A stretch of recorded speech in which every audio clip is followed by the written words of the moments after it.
Labdien, skatītāji, nedēļā no 23. līdz 29. septembrim.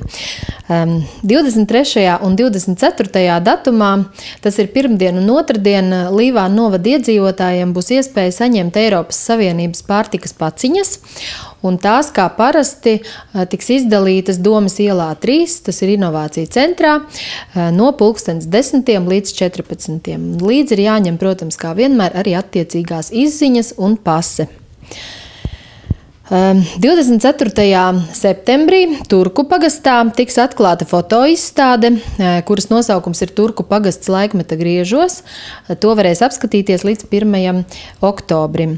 Savukārt arī Sutru tautas namā šonedēļ rudens ražas izstāde, tātad tautas nama darba laikā jūs to varat aplūkot.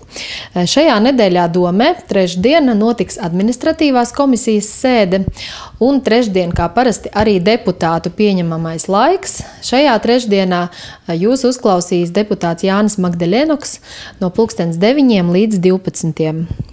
Atgādina arī to, ka Domes darba laiks tagad un turpmāk ir sekojošs. Tātad ir viena garā darba diena līdz 6, kad jūs varat nākt nokārtot savus formalitātes, un tā ir trešdiena. Piektdien ir īsā darba diena līdz 4, un pārējās dienās Dome strādā līdz 17. Tālāk, trešdien notiks tāds interesants pasākums Sutru kultūras namā. Tā būs sadziedāšanās pēcpusdiena, un aicināti ir visi tie, kuriem patīk dziedāt un kuriem patīk kopā būt, un pasākums sāksies 14. Trešdien arī literārs pasākums Rakstnieks bibliotēkā Līvānos. Tāds arī, manuprāt, ļoti interesanti iespēja tikties aci pret aci ar publicistu, rakstnieku un žurnālistu Paulu Bankovski. Un šo te tikšanos vadīs Latvijas Nacionālās bibliotēkas izstāžu kuratore Liega Piešiņa. Tāpat arī literāra pēcpusdiena būs ceturtdien, 26. septembrī Līvānu bibliotēkā, kad jūs varēsiet tikties ar dzejnieci Nadīnu Liepiņu. Un šī tikšanās 11. Tā ka izmantojiet bibliotēkas piedāvājumu.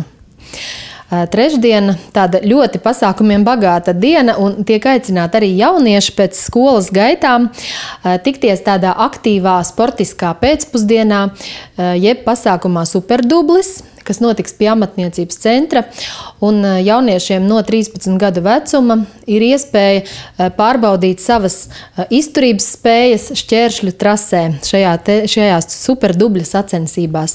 Ir 3 vecuma grupas, un vairāk informācijas jūs varat atrast Līvānu novada mājaslapā. Ceturtdien notiek gan tāds seminārs, ko organizē ziņu aģentūra Leta kopā ar Hipotēku banku, un kas ir tāds kā palīgs un aicinājums biznesa uzsākšanā. Semināra nosaukums Kā gudri pelnīt, idejas tava biznesa attīstībai. Tā ka, ja interesēties par savu biznesu, tad 11. ceturtdien uz Inovāciju centru bezmaksas seminārs. Ceturtdien notiks arī kārtējā Līvānu novada Domes sēde. Tās sākums kā ierasts 9. Dažādi svarīgi jautājumi. Viens no tiem tiks tātad apstiprināts arī Līvānu dzīvokļu un komunālās saimniecības jaunais vadītājs. Komisija ir izvērtējusi 3 pretendentu piedāvājumus, un par piemērotāko ir atzinusi Artūra Vilcāna kandidatūru. Artūrs Vilcāns līdz šim ir strādājis Jersikas pagasta pārvaldē par vadītāju 4 gadus. Iepriekš arī bijis kā uzņēmējs, viņam pieder zemnieku saimniecība, neilgu laiku arī strādājis šajā pašā komunālajā saimniecībā. Viņam ir augstākā izglītība, kas iegūta Daugavpils universitātē, arī maģistra grāds sabiedrības pārvaldībā, un jaunais vadītājs savas darba gaitas sāks no 1. oktobra. Savukārt Domē ir plānots apstiprināt jauno Jersikas pagasta pārvaldes vadītāju, kuru pēc valdes ierosinājuma tā varētu būt Anita Lietauniece. Bet, protams, šie jautājumi vēl tiks skatīti Domes sēdē un notiks balsojums. Piektdien, 27. septembrī visā Latvijā un arī Līvānos olimpiskā diena, un ja jums bērni iet skolā vai bērndārzā, tad arī viņi sportos, un aicinām sportot arī darba kolektīvos, tātad 27. datumā. Savukārt sestdiena, nedēļas nogale, 28. datumā Jersikas tautas namā Miķeļdienas svētki, to sākums 19.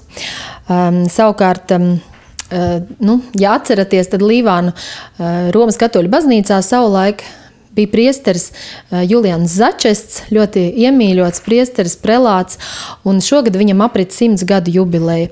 Un par godu šim pasākumam sestdien tiks atklāta izstāde Katoļu baznīcā, atklāšana 11:30. Vēl gribu pateikt, ka svētdien Rožupes kultūras namā būs dāmu popa koncerts 15:15. Bet vēl tāda interesanta lieta, kā ne tikai pavasarī mums notiek Līvānos talkas, bet šogad arī rudenī. Un tādēļ sestdien, 5. oktobrī, tas gan būs vēl pēc nedēļas, bet jau tagad informēja, ka 5. oktobrī notiks talka Zaķu saliņā, Dubnas krastā aiz Katoļu baznīcas, tā ka gatavojieties arī šim te pasākumam. Droši vien arī interesē iedzīvotājs, kad tad tiks pieslēgta apkure. Šobrīd vēl šis jautājums ir atklāts, iespējams, ka tas varētu notikt nedēļas beigās vai nākošās nedēļas sākumā. Skatīsies pašvaldība pēc laika apstākļiem, kādi tie būs. Tā ka vēl jums veiksmīgu nedēļu un uz tikšanos jaunedēļ.